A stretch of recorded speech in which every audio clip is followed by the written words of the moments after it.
simbahan ng Antipolo, ang Dinarayo at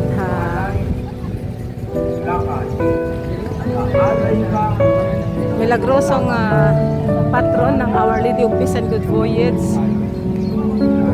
Dami-dami magtitinda ng mga palaspas. Ito yung sa Molong Park.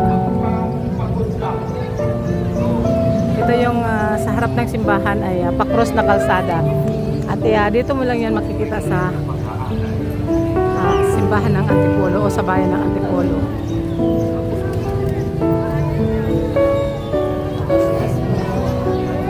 Siyempre, nandoon.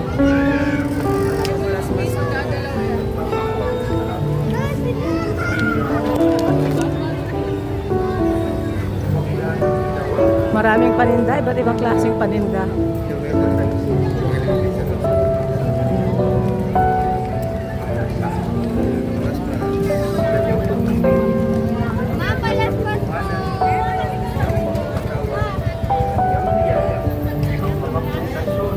Dito naman po sa pagpapasok ko sa simbahan, sa right side ay ang plaza ng Antipolo.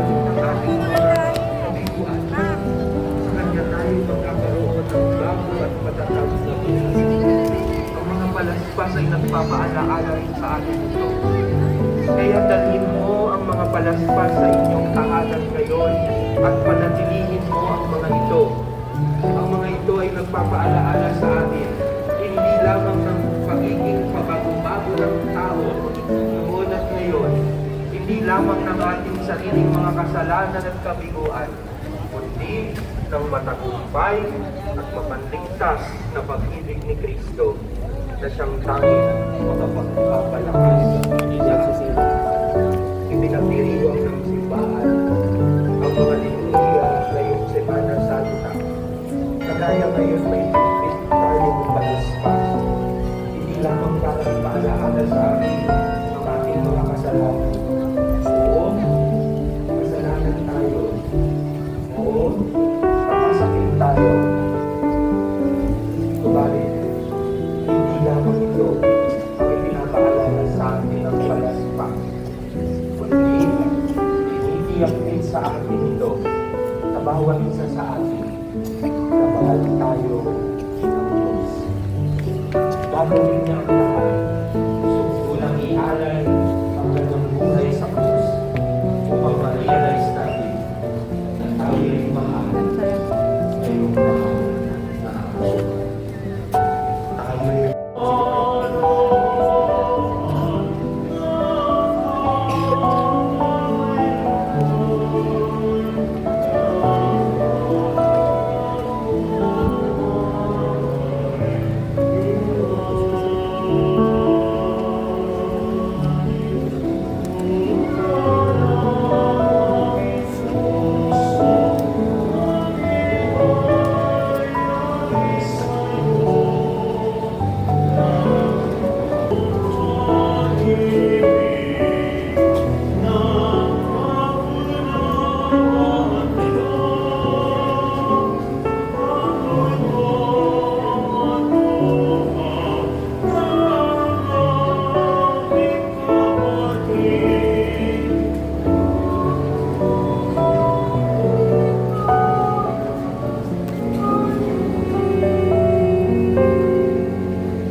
Manalangin tayo sa Santisimo Sakramento at ng ating alay lakad.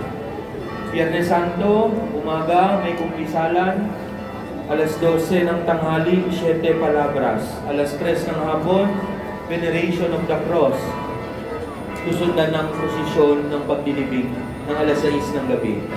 Sabado de Gloria, umaga, may kumpisalan.